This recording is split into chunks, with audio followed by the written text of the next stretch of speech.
Hello అందరికీ. ఎప్పుడు బుడ్డల పొడి అంటే బుడ్డలు ఒక్కటే వేసి చేసేదాన్ని. ఈసారి అలా కాకున్నట్టు వీటిలోకి మరికొన్ని యాడ్ చేశాను. అవేంటో చూసేద్దాం.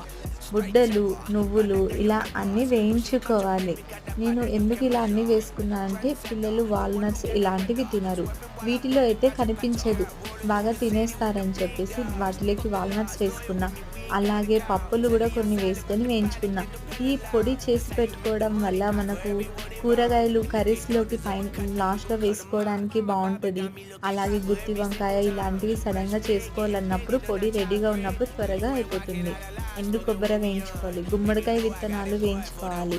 ఇలా అన్నీ వేయించుకున్నాక వెల్లుల్లి రెవ్వలు, తగినంత ఉప్పు, తగినంత కారం, మనకు కారం స్పైసీగా ఉండాలంటే ఇంకొంచెం వేసుకోవచ్చు. ఇలా అన్నీ వేసుకొని మిక్సీ పట్టుకోవాలి. ఇలా పొడి కొట్టుకొని ఈ పొడిని గ్లాస్ జార్‌లో నెల రోజులని నిల్వ ఉంటుంది.